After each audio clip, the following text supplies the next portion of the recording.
Okay, well, first of all, thanks so much for being here. I'm really looking forward to the next couple of days, and I really mean that. I always learn so much in these things, and with this particular group, there's going to be a lot of that going on. I just went to the Google and asked the Google when Oxford was created. It was 1,020 years ago, and there's a certain irony. You remember the university, or you may not, was a place to keep the books. And then smart people started hanging around universities, and the first evidence of teaching occurring at Oxford was actually 1,020 years ago. And there's some irony that we're talking about the digital revolution and the transformation of problems in the world when this was an institution originally created in a time, in the medieval period, and the political and economic system was called feudalism. And knowledge was tightly concentrated in tiny oligopolies of the church and the state. People didn't know about things. There was no sense of progress. You were born, you lived your life, and you died. And along comes Johannes Gutenberg with his great invention. And over time, people began to acquire knowledge. And the institutions of feudal agrarian society started to appear to be inadequate, or frozen, or unable to take humanity forward. And eventually we saw the Protestant Reformation. Martin Luther called the printing press God's highest act of grace. Saw the creation of the university, as we know it today, of science, of the corporation, of the commercial relationships, ultimately of capitalism. And it was all good. It advanced our standard of living and social development around the world. But the reason that we're here today is that it all came with a cost. And now, once again, the technology genie is out of the bag, or out of the bottle, only this time it's different. The stakes are a lot higher, but also the printing press gave us access to the written word. The internet gives us not only access to the written word, each of us can become a publisher, and we have access to the intelligence contained in the crania of other people on a global basis. So we are moving, and you'll hear this term that Anthony and I use a lot, and that we are moving into an age of networked intelligence. Sure, it's an information age, but fundamentally it's an age of the connection of humans, of collaboration, of participation, of self-organization. And that's kind of the background to today. Just a couple of other anniversaries. The 100th anniversary of the beginning of the First World War, which was really the defining war of the modern era. And yesterday I attended the 70th anniversary of the Normandy Association's march, and it was their final march. And it was a very beautiful thing to see all these people from the greatest generation that fought Hitler, and many of them were in wheelchairs, and they're not going on with the march anymore because they said they'd do 70 years and that would be it. And there are not very many of them left. And I have to tell you, it was a very touching thing as they all locked arms and sang "Auld Lang Syne," that they may not see each other again. This is also the 70th anniversary of Bretton Woods, and that's kind of the big reason why we're here today. Let me explain. Actually, the anniversary of Bretton Woods is in 1 week, 70th anniversary. We have a lot of problems in the world, and if you inventory them, you could argue, and some people argue, some are getting better. People say poverty is getting better. And in the developing world, it's glacial. But, we've redefined poverty from being $1 a day to $2 a day now. We're about to achieve that as a definition of poverty. But on the other hand, in the developed world, there's a case to be made that poverty is getting greater. And the #1 best-selling nonfiction book in the world is by a guy named Thomas Piketty, who is, some people say, a Marxist. And he's developed a huge, rich, hard to refute 700-page tome showing how under capitalism, the whole history is actually for the rich to get richer and the poor to get poorer. And there have been some bleeps and diversions from that, but that's been kind of the way it goes. Now, lots of people disagree with his conclusions that there should be a global tax on wealth. But how could this be that the #1 New York Times best-selling nonfiction book is by someone who has a very deep critique of the capitalist system and its impact on equality and inequality? So that's one of the issues that's getting better. Then we got a bunch that are stalled, and we have a number that are getting worse. Climate change, of course, would be a big one on people's mind. Bill Clinton was saying to a bunch of us at Davos, if we reduce carbon emissions by 80% in the year 2050, it'll still take 1,000 years for the planet to cool down. And in the meantime, some bad things are going to happen. He says you can expect 1.5 billion people to lose most of their water supply in the next 10 to 15 years. This is, these students here, this is not in your children's lifetime. It's in my lifetime that this will happen. And so it's not, as we'll get into a discussion tomorrow, it's not just what can we do to stop climate change, it's how do we mitigate and adapt to these huge human security issues of people migrating. I mean, there seems to be a consensus among a number of scientists that California is on the way to becoming a desert. So you can get really discouraged really fast thinking about the world, but I've never been more optimistic. You see, you could argue, well, these problems are just too hard to solve. And some people think that the world is becoming ungovernable. And they're smart people, like Simon Perez is one of the most thoughtful people I know. And it certainly is becoming ungovernable in a traditional sense. So at Davos at the World Economic Forum, this was the lead statement for the WEF this year. Profound political, economic, social, and above all technological forces are transforming our lives, communities, and institutions. These rapidly cross geographic, gender, generational boundaries. They're shifting power from hierarchies to network heterarchies. Yet the international community, meaning the 2,500 leaders who run the world pretty much at Davos, remains focused on crisis rather than strategically driven in the face of trends, drivers, and opportunities pushing transformation. What is our model of solving problems in the world today? How do we go about solving problems? Well, 1944, 70 years minus a week or plus a week ago, the Allies got together, 42 countries. They knew they were going to win the war, and they thought, how do we create a set of global institutions that will prevent us from having this kind of problem happen again? So the first thing they created was the World Bank and the IMF. Then a year later, they expanded the group and created the United Nations. And a year later, UNESCO. And then a year later, the GATT and the ISO. And on it went, right up to the G20, the WTO, the G8 together, the G8. These are all global institutions, and they're all run by states.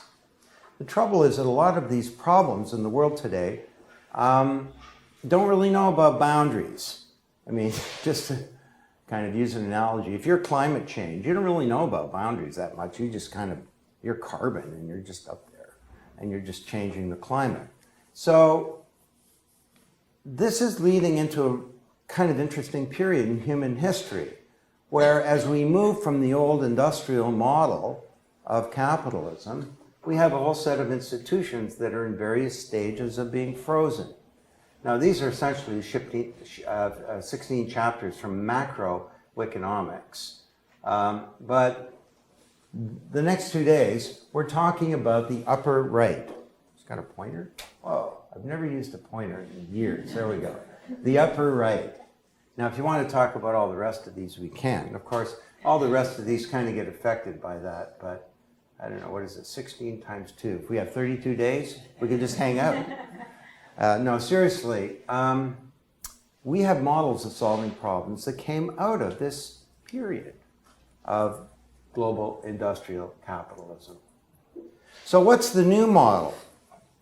I don't know, is it this? There are tens of millions of people involved in various, this is the original, now the climate project, advocates, people advocating for change. Maybe, is this the new model? Who here has seen the Coney 2012 video? Okay, who has not seen this video? Could you? Yeah, okay. So homework assignment. Joseph Kony is a Ugandan warlord. He's allegedly kidnapped 60,000 children. The girls become sex slaves, the boys become soldiers. If you disobey, you have to go kill your family, or he'll cut off your face, or both. So he's what you might call a bad guy. So a network, a multi-stakeholder network called Invisible Children, decided we're going to make Joseph Kony famous, and the world is going to know about Joseph Kony. I watched this half-hour video, which is a very moving video, on a Monday at 4 o'clock in the afternoon. 12,000 people had already seen it. It was released that morning. By Friday at noon when I watched it again, 86 million people had seen this video, and the following week the US Congress took action to hunt down Joseph Kony. Now they haven't caught him, but I'm guessing his life is a little tougher, and it's a little harder for him to do what he's doing. Now there are a million problems with this. We'll talk about them. Say what you like about the UN. At least they can say we're legitimate. Is this legitimate? It's inspired. But who does it report to? And who does it, how do you get representation? How do you influence the policy of something like this? Is it right to have more US troops in Uganda? Is that the right way to approach warlords like Joseph Kony? But as Bob Dylan said, there's something going on here and you don't know what it is. We've seen advocacy before on a global basis, but never 90 million people get involved in 1 week in doing something. Maybe it's this. I don't know. This is different. This is not advocating. This is just solving problems, but it's not controlled by states. My daughter lives in the East Village in New York. When Sandy hit, there was chaos everywhere, and it was hard to find anybody to help you out. But you put out some tweets. If you listened to your dad and got a second battery for your phone because a big hurricane was coming, you put out some tweets to crisis comments and people just showed up with sandbags. It's not a government, it's a multi-stake. Is that what it is? Is that the solution? Well, I got asked, and Shubra knows the background on this, many years, 2 years ago, by the World Economic Forum, to chair a working group on what appears to be this new model. Multi-stakeholder networks for global problem-solving, cooperation, and governance. It's a mouthful. And so I got together a bunch of the world's leading thinkers. Neri Woods was one of them. Tim Berners-Lee, all these major people. And we held a couple of meetings, and I said, what do we know about this new model? And we went around the table and around. Everybody said, well, we know a lot about NGOs. We know a lot about state-based institutions like the UN, the World Bank, and the IMF, and so on. We know a lot about diplomacy. We don't know anything about these new multi-stakeholder models. So I started a little research project on the side to look into this. These new networks, call them global solution networks, are engaging tens of thousands of organizations and tens of millions of people on a daily basis, and nobody knows anything about them. This has happened to me maybe 2 or 3 times in my life where I thought, shit, this is huge, excuse my French. This is huge, merde, this is huge, and nobody knows anything about it. One of those previous things was called the internet, where in the early 1990s I said, I think this internet is going to be really big, and nobody knows anything about it. So on September 20th, as an aside, the 20th anniversary of the digital economy comes out. Unbelievably, that was 20 years ago. And that was the first bestseller about the internet in business. And back then, we didn't have a language to talk about things. There was no B2B or disintermediation or reintermediation or stickiness, or there was no taxonomy to describe business webs, because it was a new phenomenon. It's kind of like the elephant and the blindfolded person. So we created this project, and the first thing to do was just to start to get a language and some definitions. So what is, but just before I go there, I'm going to explain to you why I think this is happening. The first thing, there are 5 reasons why we're moving from the Bretton Woods model to something new. And I haven't really presented this before in this way, so this will be interesting. I'm looking forward to hearing what I have to say. The first, we have a demand pull, a technology push, and 3 lifts. So let's get into that. There's the demand pull from the fact that we have a burning platform and the old models aren't working. You know the idea of a burning platform? That you're somewhere where the costs of staying where you are become greater than the costs of going to something new. Now we're going to hear from Bruce Jenks, I just met with him before this meeting, and he's gone to bed because he has a terrible cold. And if you see him, say, "Hi, Bruce," don't shake his hand or anything, but he's a former assistant under secretary of the UN, and he's leading our research in this area. And he knows as much about what's wrong with the UN as anybody. But if you're in the UN these days, or the World Bank or the IMF, a lot of these institutions, there's open discussion that these are no longer fit for function. That's the term that I've heard. Then we've got a new generation of young people, the first ever global generation who think and behave globally. That's a new driver. I mean, I started studying kids about 20 years ago when I noticed how my own children were effortlessly able to use all this sophisticated technology. At first I thought my children are prodigies, but then I noticed that all their friends were like them, so that was a bad theory. So I started working with 300 kids back then, wrote that book, wrote the sequel.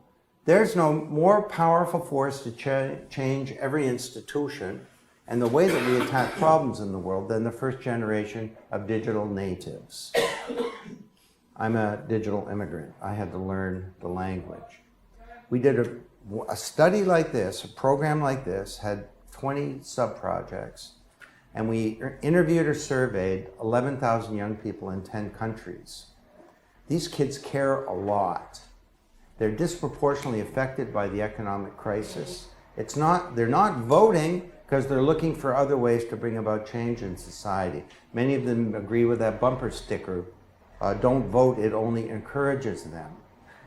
Now that's a problem, as we'll talk about in a minute, but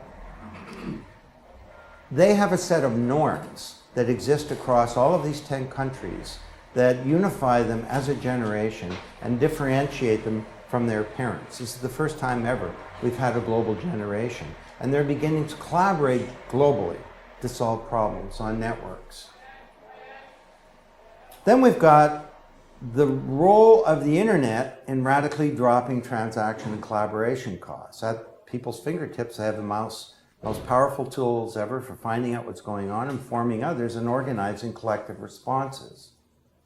So, there was a big debate about the role of social media and social change. Malcolm Gladwell kind of started this off when he wrote a paper in the New Yorker saying the revolution will not be tweeted. I got in this debate, and Anthony did, and so on, and then it got settled by one word, Tunisia. Then there was another word, Libya, another word, Bahrain, another word, Egypt, and it turns out there are 15 different words. It's settled this. Now, it's not that the Tunisian revolution was created by social media. It was created by a new generation that wanted hope. Social media didn't cause the Tunisian revolution. It was caused by injustice and by unemployment. But the media was used in ways that people didn't understand. During the Tunisian revolution, snipers were killing unarmed students in the streets, protesters. So the kids would take their mobile device, triangulate the location of the sniper, send that information to friendly military units that would come and take out the sniper. So you think social media for these kids is about hooking up online. Well, it may be that, and if any of you have seen Tinder, it's definitely that. But it's also a tool of self-defense, and it was for these kids. So the point here, we could, and if you want, we can talk about this throughout the next 2 days. But this is a time of very profound change. I wonder why that slide is not advanced. Oh, I'm hitting the wrong button, sorry. Oh, yeah, I know why. If we could just go to... Yeah, it just has this function button. If you press it, it just exits. Could you skip way ahead? Yeah. Oops, was it this one? No, keep going. Actually, I can find it if you just let me go. Yep. Sorry about that. So, these are protests in the world. Mainly young people, but not all, over the last 20 years. A little more than 20. 20 years ago, there were 6,000 protests in the world. Last year, there were 280,000. We need a new approach to solving global problems. Or there's a case to be made that the basic fabric of civilization is going to be challenged. Now, we'll move into a period of history that makes the 1960s look like kid stuff. So that's the first thing. New models are required. Now, secondly, we have a technology push. The rise of the internet, the web, mobility, social networking, and the internet ecosystem. So, 1.4 billion, is it 5 now, people on Facebook, 300,000 on Twitter. Again, this is a global computational platform that drops transaction and collaboration costs. We have the rise of mobility. And this is bringing all kinds of people into the global economy. MasterCard, we did a big piece on financial inclusion. We've done another piece on the cost of cash. But just a personal anecdote that struck me about this. I was in Samburu land in Kenya, and I met a 14-year-old goat herder. And she didn't have electrical power, she didn't have water, she drank goat's milk. But she had a mobile device that could pull up a web browser.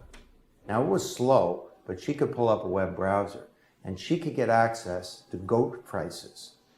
She's also getting literacy, and there's new technology that's coming out that's going to leapfrog that on a 1G network, you can get a web browser on a $50 iPad or a tablet-like device that you don't require literacy to be able to access. So this is causing convulsive changes, and it's bringing a new generation, slowly or not so slowly, into the global economy. Now, she's 14, she's pregnant with her second child. She's married to a 60-something-year-old who apparently, according to our guide, bought her for 180 goats. But she has access to the world of information. So it's hard to overstate the impact of mobility. Physical world, the old web, you surf websites. The new web, you surf reality. I walk by St. Paul's Cathedral. You can take your mobile device, if you have Google Glass, and look at it, and it annotates what's going on with the cathedral. We have the rise of big data. This is a new asset class, and the physical world is generating data, but also we're generating myriads of data through our interactions. And this is enabling us to understand the world a lot better. It's also causing all kinds of privacy issues, which we'll talk about later. Depending on who you're talking to, John Chambers says we're looking at 500 billion devices by 2025. The physical world is becoming smart and interconnected. And Anthony's led a project talking about the impact of the Internet of Things on the ability to self-organize and bring about global social change. Now, there's all kinds of dark side complications to this. What happens to the construction industry when you can 3D print a house with 2 people show up in a truck and they lay down a couple of tracks and they get a big vat of ink, basically, that prints the house. What happens to the taxi industry when you have autonomous vehicles? Everyone's in a big flap about Uber versus the taxis. That's just, Uber's just a transitional kind of thing. There'll be autonomous vehicles driving around in, I don't know about London, but they'll be in the United States within 3 or 4 years. And finally, we have the cloud. So this is a huge factor. We all get to share a computer in the world. And when humanity is building a machine. Every time you go on this big computer, it's a computational platform, and you upload something onto Instagram, or you do a search, or you post a photo, or you remix some music, you're programming this global computer. So that's a huge driver as well. So we have a demand pull for new models. We have a technology push that's enabling us to better interact with each other and the world. And then we've got 3, I call them lifts. So one is some background changes to the architecture of all institutions. And this is sort of our famous favorite economist, Ronald Coase, who passed away last year at the age of 102. I'm going to do this briefly because I want to get into the meat of it. And you can read all this in the material that we publish.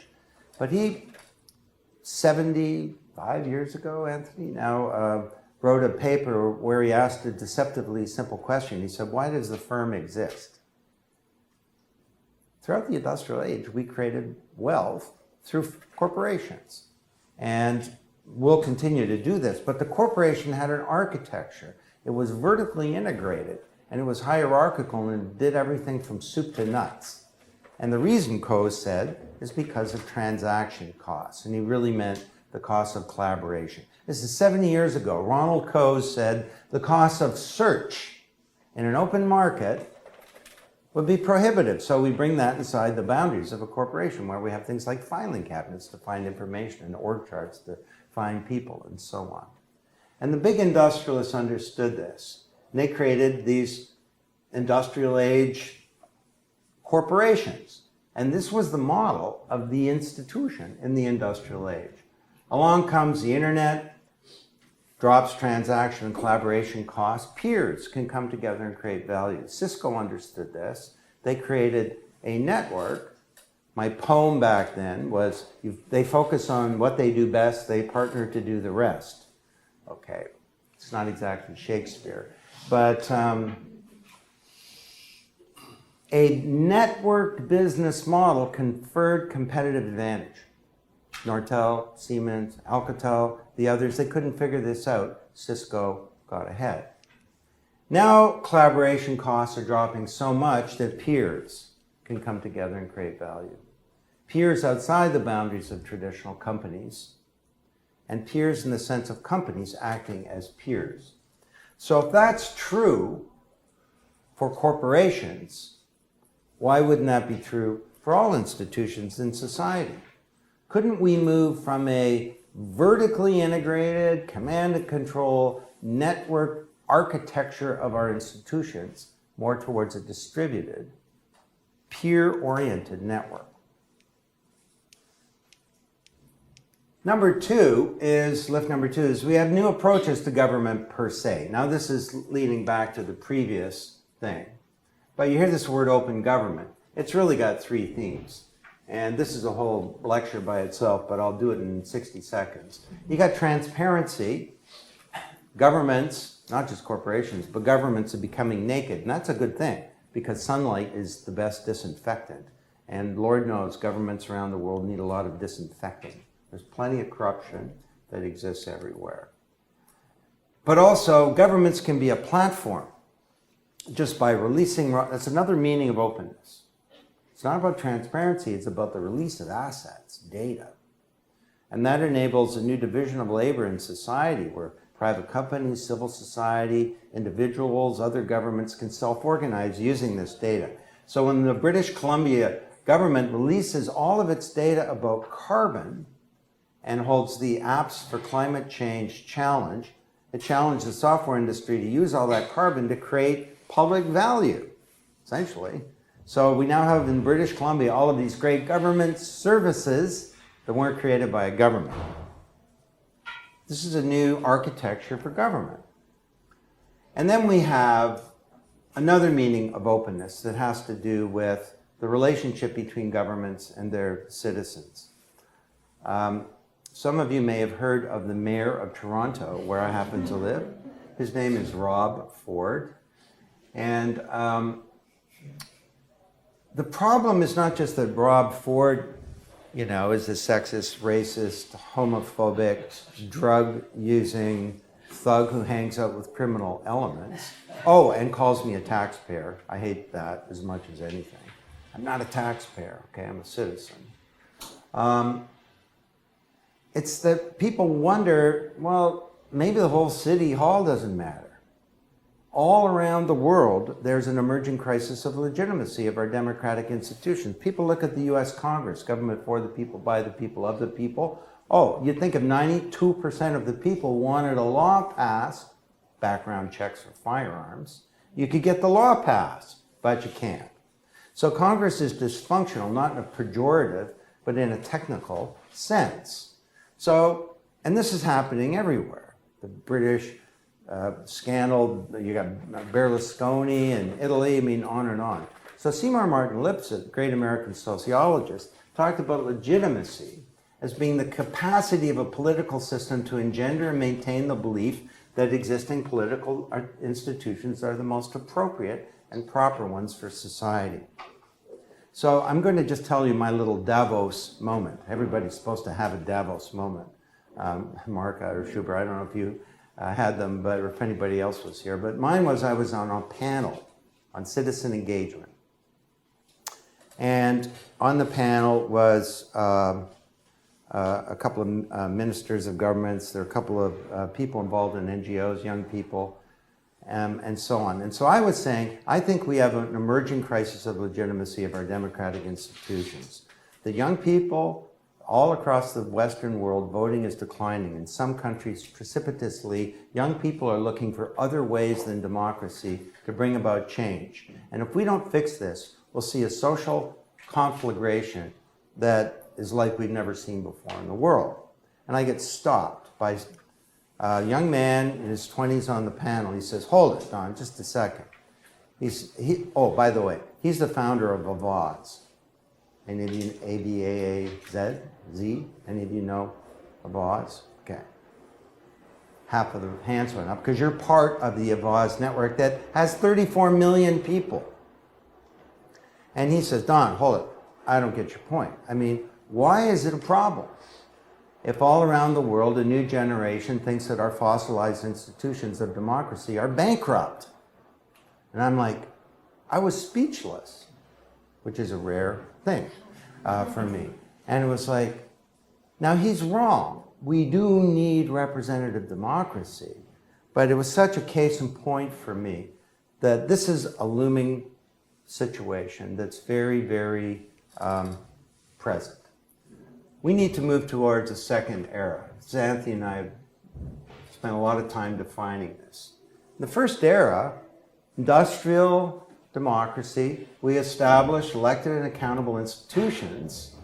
That's a good thing. We don't want direct democracy. Ross Perot in the electronic town hall, you get to vote every night on the evening news, you know, AKA the electronic mob. That's a bad idea. We need representation, but maybe we could have a second way that's characterized by a new culture of public deliberation and active citizenship. So there are lots of great stories. I'm out of time. And there are 12 different techniques that we have been developing and working on how governments can engage their citizens and reinvent the model of democracy. So we've got a final one that's a big change since Bretton Woods. These are all big changes.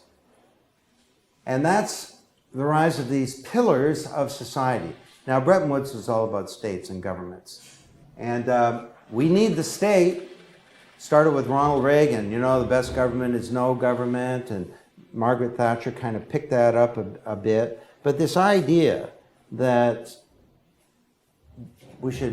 governments are just bureaucracy, and as Rob Ford in Toronto calls them, the gravy train and so on. This is a very dangerous idea because more than ever we need good, effective governments.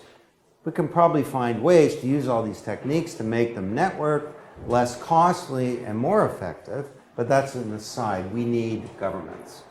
Now, there were no corporations at the table in Bretton Woods in 1944 because they weren't viewed as pillars of society. Now, Mark Spellman and I this afternoon are going to have a conversation about this and about the role of the corporation vis-a-vis not just social change and participating in society, but vis-a-vis global solution networks in particular.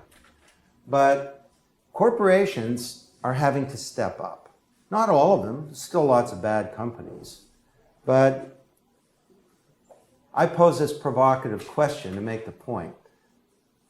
Who's the most effective organization in the world in fighting for democratic rights in China right now? US State Department? The UN? I think you could argue it's Google. Google is taking on the government of China.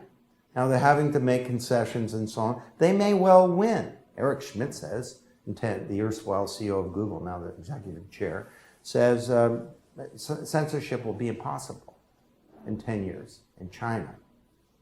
So corporations are now important. And business can't succeed in a world that's failing, and increasingly companies understand that. Then you've got the rise of the civil society. Now, there were no civil society organizations at the table of Bretton Woods either. There were some in the room. The Red Cross was in the room, but they weren't at the table. And the main reason was we didn't really know what they were. There was no real civil society in 1944. There were like 50 NGOs, global NGOs. Now, civil society is what, 10% of the economy of many of these Western countries. And finally, we have a fourth pillar, you. You can be a pillar. By the way, civil society is not just NGOs, it's foundations. So you've got this stuff like the Gates Foundation, Warren Buffett, and so on. They're bringing huge resources into the world. And then we've got, and this also includes academics, it includes all kinds of things. And then we've got individuals. So you can be a pillar. So during the Haitian earthquake, 20-somethings in Boston can go onto the Ushahidi network, find a 7-year-old girl buried in the rubble under a shopping center in Port-au-Prince. She's been there for 4 days. She's dying. She gets out a little message in Creole. They pick it up, translate it, triangulate her location, advise the authorities. They save her life. 2 young people in Boston are pillars of society helping to solve a global problem. Because the Haitian earthquake was a global problem. You can't let a country just fail. So that's a big change. So you put all those together. We need a new model because the old one isn't working that great. Not to say that states are going to go away or that we should get rid of state-based institutions, because of course we cannot. States have important capabilities, like the right to like a monopoly over military force, the right to tax, pass laws, and so on. But state-based institutions, while necessary, are insufficient. We have the rise of a new paradigm in technology that radically drops transaction and collaboration costs. We got changes to the deep structure and architecture of all of our institutions and new approaches to government. Not just transparency, but government as a platform and models of engaging citizens that make sense to apply to the global forum. And we have the rise of these new pillars of society. You put all those together, and this is irresistible force meets up with a movable object. We have something really big, and that's why we're all here today. So, what is a global solution network? Well, my original term at the forum was a multi-stakeholder network for global problem-solving, cooperation, and governance. And I found that no one was able to remember, let alone repeat that, except me. So we came up with a new name. Now, what does it mean? Well, it has the 4 pillars. It's multi-stakeholder. It doesn't have to have all 4, but it's got some critical mass. It's not just a company, for example. It's addressing a global problem. Now, more and more problems are global. There are big variabilities. I mean, poverty in Oxford is different than poverty in Delhi, but it's still poverty. We've got the digital revolution is important to the modus operandi of this. Now, for some of these, it's just really using a website and mobile technology and so on, and we're interested in those. There's actually a little group called Digital Democracy that's bringing technology to NGOs fighting for human rights on the ground because they get that the technology can really open up a world of new possibilities and enable organizations to scale. Sorry, did I skip over one? It addresses the global. The point I wanted to make here was the network doesn't have to be global, but the problem does. Third, uses the digital revolution, and it's self-organizing. So the Pepsi Climate Change Challenge, controlled by a corporation, is not a global solution network. Maybe a great initiative, it's not a global solution network. UNESCO does all this good stuff in the world. It's controlled by the United States, not a global solution network. It's got to be not controlled by a state-based institution, or corporation. Now, if you look at those four criteria, you got tens of thousands of organizations and tens of millions of people active on a daily basis. It's extraordinary. Now, are these things actually having an impact? Well, I wish Neri was here because I give her a shout out. It'll get back to her that I did. One of the first conversations I had to try and develop a taxonomy was with Neri. And at the time we came up with 3 types of networks. We had something called convening networks, we had advocacy networks, and we had policy networks. Well, it turns out after a year of exploration, there are 10 types of these networks. Taxonomy is really, really important. Don't go to sleep on me here, okay? Because if you can't describe the different types of something, there's no way you can figure out what makes them tick and how to make them better. And that's our ultimate goal here. We're in between a whole bunch of problems on the one hand and a whole bunch of capability on the other hand, and there's this big gap, which is, how do we use this capability to solve this problem? That's our mission. It's not to do some academic research. We're actually fine line between vision and hallucination, okay? We're not going to solve the world's problems in this program, but we want to create the missing knowledge and tools and IP to enable this capability that exists in the world to be able to effectively attack these problems. So I'm going to take you on the fast tour through this. Some of you have, who's been through this at excruciating detail? Oh, okay, half of you. All right. Well, we'll whip through it. And let's start in the upper left corner, knowledge networks. Now, we've had global knowledge networks that are multi-stakeholder for a long time. These have mainly been international scientific consortia. But these things can now scale. These things develop new thinking, research ideas, and policies, but the emphasis is on the creation of new ideas. So the Stockholm International Peace Research Institute would be an example, but then we've got these ones that can scale hugely. So Wikipedia, TED. I mean, TED is a global knowledge network. It's creating and disseminating knowledge. I gave a TED talk, and like 1 million people watch that thing, and I show up in Korea and someone comes up to me and says, I loved your course. And I was like, what course is that? Your course based on the TED talk. TED has this tool that people can self-organize and flip, as they say, a TED course, a TED talk, into a course. So there's now this whole course that's based on my talk that I wasn't involved in creating, and I have no idea how many people around the world are taking this course, but apparently it's a very popular course. So this is the power of this new platform. Galaxy Zoo, it's like 280,000 amateur astronomers who, under the leadership of some of the world's leading astronomers, are mapping the galaxies. we've never seen anything like this before. How can you have the Khan Academy, 300 million people studying, and they're now contributing and self-organizing? This is something that's very new.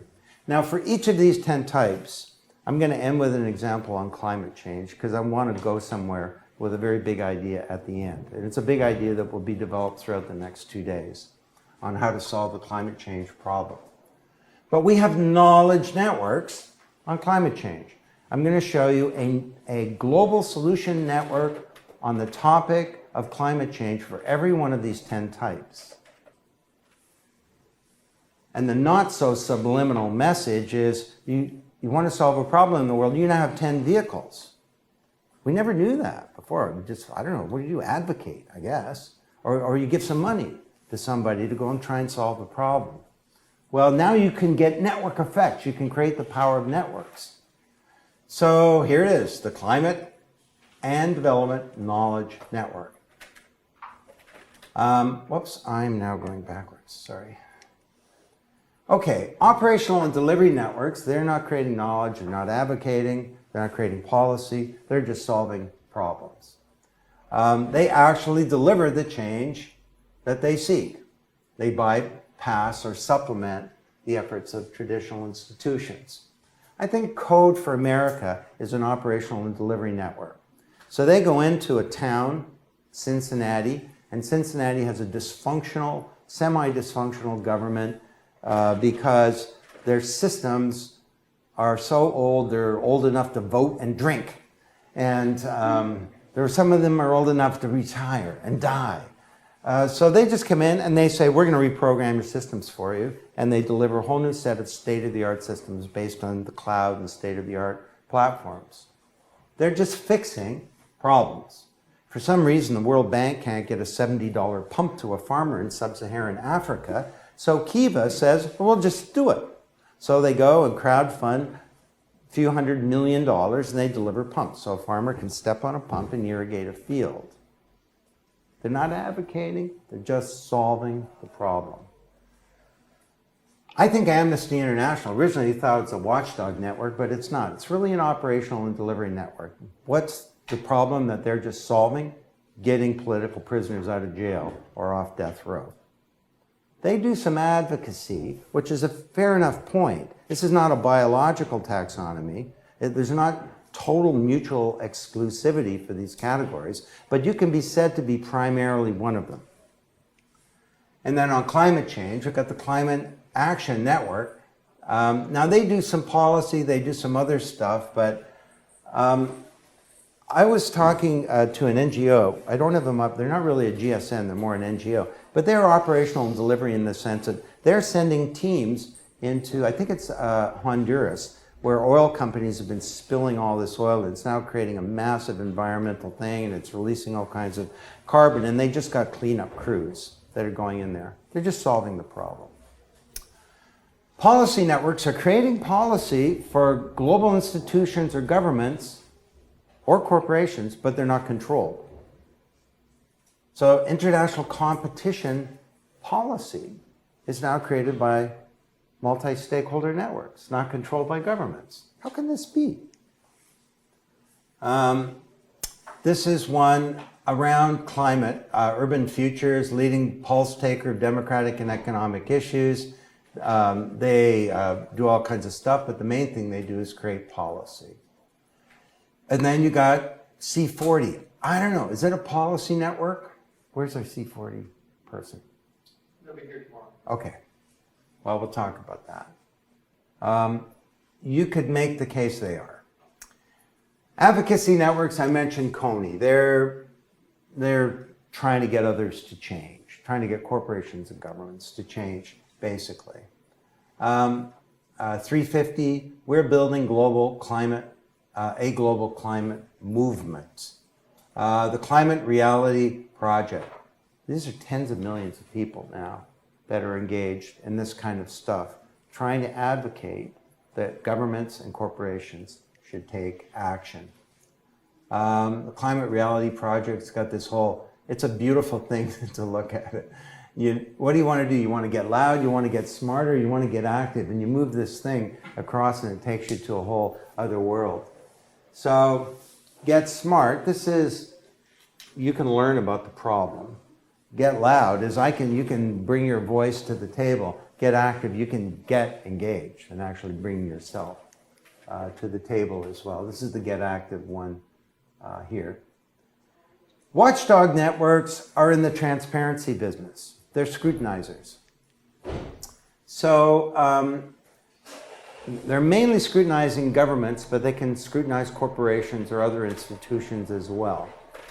And to try and get them to behave appropriately. Human rights, corruption, the environment, all kinds of issues.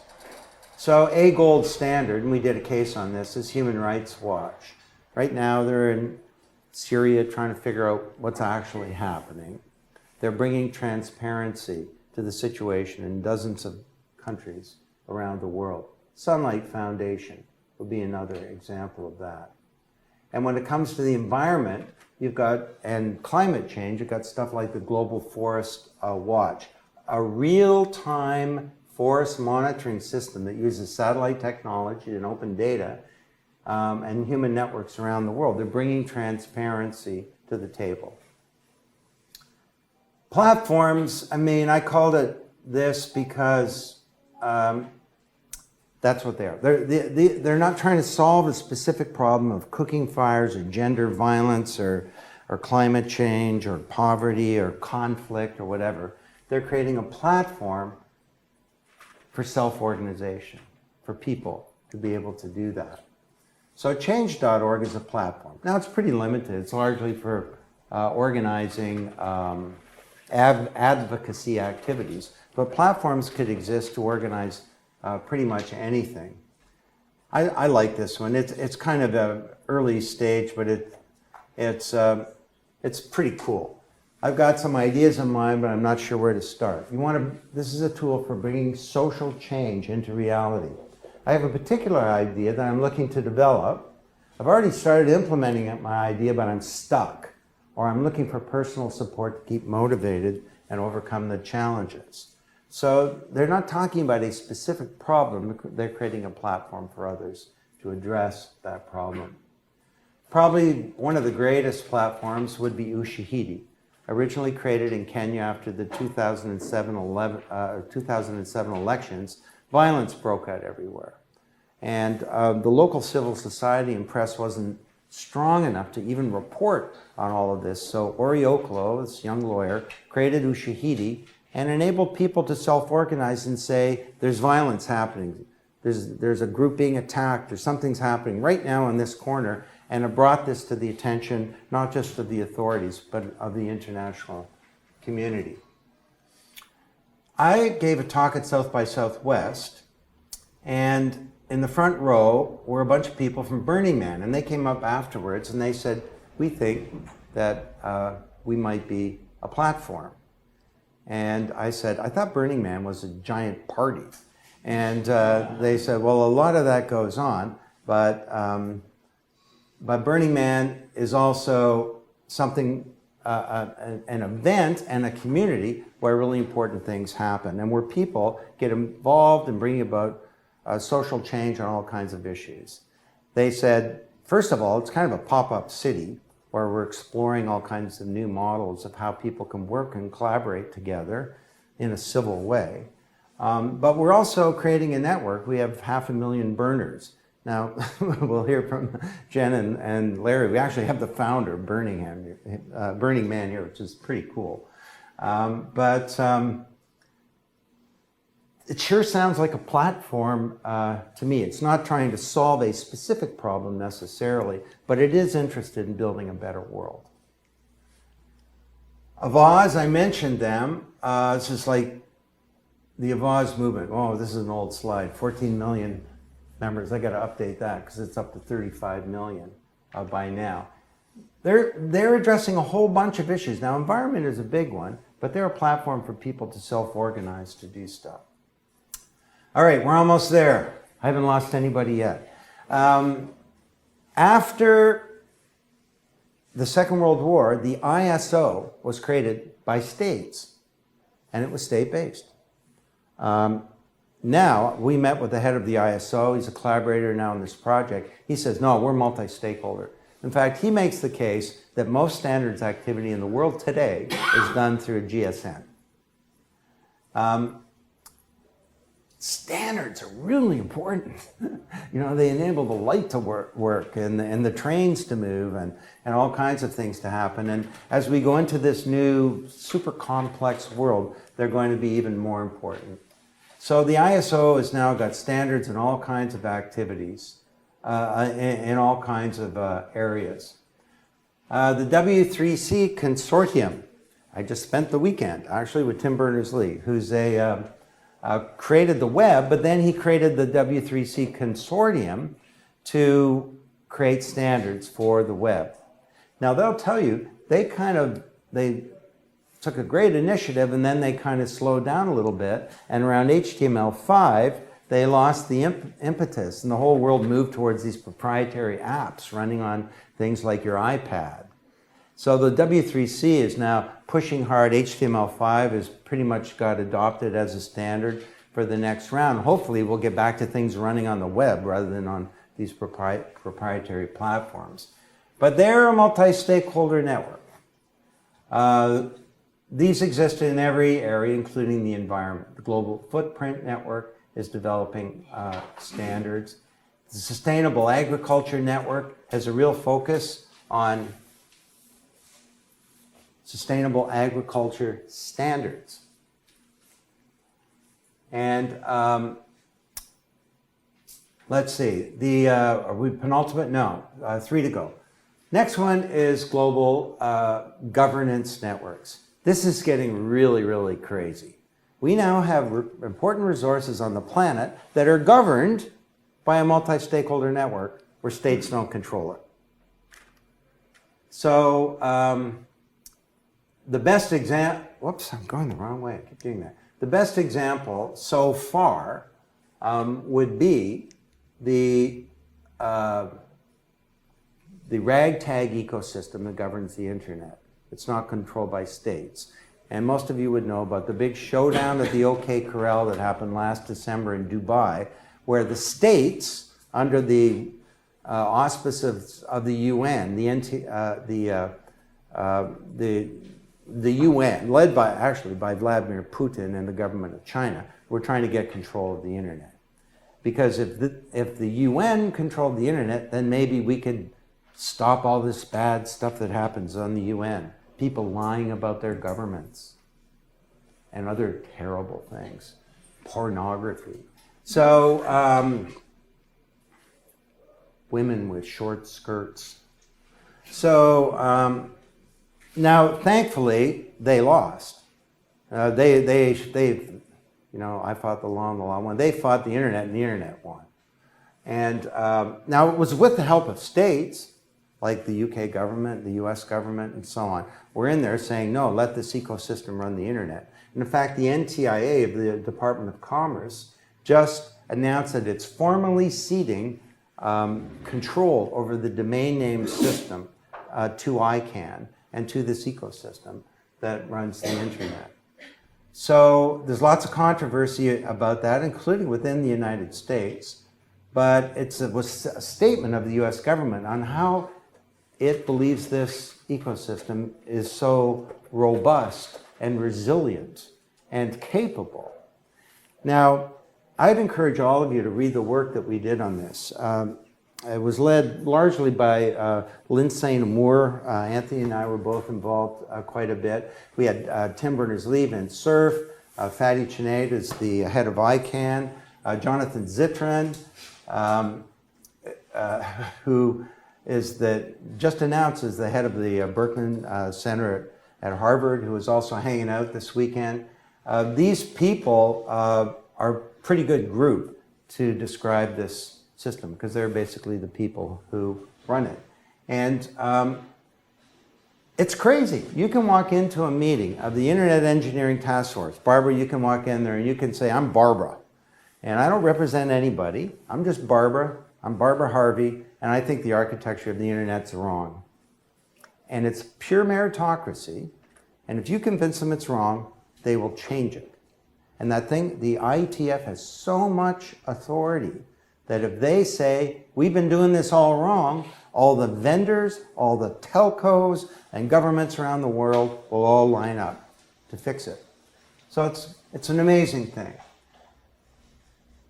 We have governance networks in other areas outside the internet now, though. The Forest Stewardship Council is a multi-stakeholder network that's making some progress in governing the forest. And we could talk more about that later. Is it stopped burning of the Amazon? No, but it's making progress. The Marine Stewardship Council is another governance network trying to govern the oceans and some problems that exist in the oceans, like we're wiping out living things, well, at least fish in the oceans. And you know the biggest source of pollution of the oceans? Freshwater rivers. It's the biggest source of pollution. All these massive rivers coming from urban areas dumping tons and tons of toxins into the sea. So we need a multi-stakeholder approach that involves cities, that involves corporations, that involves states, that involve NGOs. Basically, around this topic, I'm of the view that we need to mobilize the planet. Now, the planet's been mobilized before around world wars, but we were on different sides. We need to be mobilized where we're all on the same side. And the killer app for global solution networks may be saving the planet, literally. So I'll just throw it out in one sentence now, but we'll come back and explore this throughout the next 2 days. If you can govern the internet for the global solution network, if you can start to govern forests and the seas, could you govern the climate? Could we create a multi-stakeholder network that kind of looks like the ecosystem that runs the internet, that mobilizes the world, so that every company, every government, every kid in every schoolyard, every family, every NGO is doing something to reduce carbon emissions and to help us adapt to the coming disruptive changes? That's the idea. The final one is, the penultimate one is networked institutions. Like governance networks, network institutions do a whole bunch of these. So the internet ecosystem has the W3C consortium as part of it, and it has ICANN that delivers URLs, and it has the Internet Governance Forum that creates policy, and it's got all kinds of networks that are creating knowledge about the internet itself. It has advocacy networks trying to keep the internet open and free. So similarly, network institutions do a whole bunch of these. They provide such a wide range of capabilities. They're really kind of institutions, only they're not the UN hierarchical model, they're a network model. So I think the World Economic Forum is one of these. It may have started as a convening network, but of which is not really one of our types. They started holding a meeting in Davos, and then they started holding more meetings. Then they started creating knowledge, and then they started working on policy, and pretty soon they were building communities, and then they were mobilizing people to actually solve problems. And they went from being a meeting planner to a think tank, and now they're kind of like a do tank that's involved in at least 8 of these different circles. Clinton Global Initiative would be another example of that. Business for Social Responsibility advocates, they create knowledge, they have a consulting operation that's operational and delivery. They have a watchdog thing where they're tracking corporate responsibility around the world. And the United Nations Global Compact, I think you can call this a global institution. It's not controlled by the UN. It's multi-stakeholder, it's addressing global problems, and it does a whole bunch of those different things, the big one being climate. And these, in September in New York, the UN GP is organizing a huge multi-stakeholder event on climate. We'll be there and we'll be arguing for this idea of a global climate governance network, but we hope that some of you will come as well. And the WEF has a ton of activities around this issue, and we're going to hear from Rick Sammons, who's one of the most important people at the World Economic Forum. And he's been charged with the responsibility, basically, of figuring out how the World Economic Forum can participate in curating governance networks. And the final one is diasporas. I was watching the football game last night between Portugal and the United States. I know many of you are Americans, but I'm married to a Portuguese woman, so it's done. Guess they won. No, they didn't. It was an unbelievable game where Ronaldo, arguably the greatest player in the world, made a pass with 10 seconds to go, and the guy scored to tie the game. Anyway, my father-in-law was the president of the Clube Sporting do Portugal de Canada. So he was the president of the big football club, Sporting, one of the big football clubs in Europe, in Portugal. And sure, they were raising money for the team, but they were also raising money to help solve the problems that Portugal had created in Angola and around the world. They were part of the Portuguese diaspora. You know the four I's? Iran, Israel, India, and Ireland. They talk about those four being huge diasporas. Sure, these things, you know, the Irish diaspora is involved in drinking green beer on St. Patrick's Day, but they also raise money to do things, and they're active in the world. So these are, you know, global communities that are formed when people have left their ancestral lands, but they still share a common culture and a sense of identity with the homeland. And now, because of the internet, they can work together. It was the U.S. State Department and Thomas Kahle, who will be here tomorrow, who really talked us into including this as one of the types of GSNs. So the Vietnam diaspora is also a really big one. This is onevietnam.org. It's basically Vietnamese people have left Vietnam but are still part of the community, and they care a lot about Southeast Asia. Whew. There you have it. Every one of these meets the four criteria. They're multi-stakeholder, they're tackling a global problem, they're enabled by the digital revolution, and they're not controlled by a state-based institution, or a corporation. And they are now becoming material in the world. And a year ago, nobody knew anything about them. They weren't even a category of thing. Now they're a category of thing, and we are doing the definitive investigation, hopefully to try and figure it out. Some of the things we'll be talking about, I won't go into them now. I just did it again. Can you get me back up there? On slide number 112, please. John? Yes. So, as we're getting into this part of the presentation, be thinking about the question, how could a GSN be used to solve a problem that's very important to your organization? And we'd love to hear some comments from you before we go to break. So, anybody think about that? Getting back on track. So I talked about a crisis of legitimacy of our existing state-based institutions, but what makes these things legitimate? Well, it turns out that's not a simple question. And wow, if networks all around the world had tools to figure out how to become legitimate, wouldn't that be amazing? Who are they accountable to? The UN says, well, we're accountable to the nation states, and that's the people of the world. Now, you could argue that's a deeply flawed argument, and I'll be happy to present why that's deeply flawed, but they at least can say that.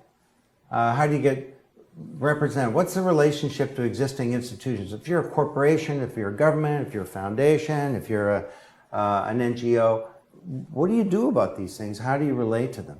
If, for example, you're CETA in Canada and you give away hundreds of millions, it's billions of dollars a year in foreign aid, rather than giving away aid money, could you be curating networks? Using that same money, or maybe even less, to get scale and network effects and be a lot more influential. How do they become effective? How do they measure their effectiveness? We have projects on each of these topics. Okay, we're going to talk about this in the next few days, so I'm not really going to go into it other than just to whip through the turf. State-based institutions. Oops, I think I just hit that damn button again. Yeah, I did. Sorry.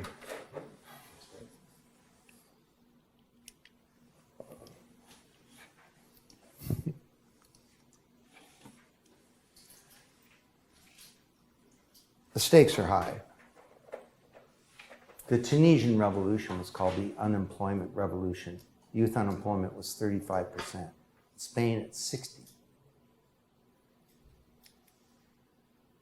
You can say Occupy is a bunch of losers. They're dope, smoking, hippie anarchists. I think that would be a rather superficial analysis of this phenomenon. I gave a talk in the New York Stock Exchange to Wall Street. It's actually a TEDx talk, and I gave the opening talk, and it was one of the more scary moments of my life, but I figured, what the heck, might as well bring it on. I said, Wall Street, we have a problem. There's this global understanding in the world that the world is becoming less sustainable, less fair, less equal, and you are at the heart of the problem. What are you going to do? And the reaction was not that great. They kind of warmed up a bit towards the end. You can say the London rioters were a bunch of thugs and criminals. Some of them were. That would be kind of a superficial analysis. When I was a kid, I was organizing against the war in Vietnam. And the biggest demonstration we ever had in Canadian history was 25,000 people. It was the biggest demonstration ever of any type. It took us 18 months to organize it. Quebec, May of 2012, student demonstrations were an order of magnitude bigger. 250,000 people. And it didn't take a year and a half, 18 months. It took 18 hours to organize that demonstration. So the stakes are high. The stakes are high for this shrinking planet. And Mark and I are going to talk about this. Corporations have a really important role, and this basically comes down to a crisis of leadership. And we'll be discussing this throughout the next couple of days too. But you have all self-selected coming to this event as being people who can provide leadership for this change. You see, because when you get a new paradigm, it's a mental model, right? And paradigms put boundaries around what we think. They constrain our actions. And they're often based on assumptions that are so strong that you don't know that they're there. The earth is at the center of the universe. It's a paradigm. The big problem in the world is communism. Remember that one? Paradigm. A university is a place. We solve problems through global institutions in the world. And something can happen in art, science, culture, technology, whatever, that causes a shift to occur. And that's what's happening here. And when you get a shift like this, these things cause dislocation, and conflict, uncertainty. They're nearly always received with coolness, or worse, and vested interests fight against change. And that means that leadership typically doesn't come from the top. And thanks to the network world, leadership can come from anywhere. So it can come from somebody at a Burning Man event. It can come from some little NGO that's working to get technology to support human rights in sub-Saharan Africa. It can come from anywhere. And so leadership is each of our personal opportunity. And to me, that's a wonderful, inspiring thing. I don't think there's ever been a more wonderful time to be alive, because we can all make a difference now because of everything that we're talking about here. So we got a good group together. The group is growing. The funding is getting bigger, and we're finishing the research this year, and we'll be moving into execution and implementation.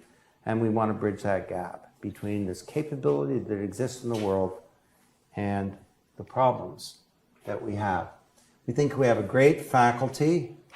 This is not quite up to date, but these are some of the major players. And I started off sounding a little negative. I don't think the future is something to be predicted. The future is something to be achieved. And we can achieve a very different future than the one that a lot of people are forecasting. But if we're going to do that, we're going to have to think differently.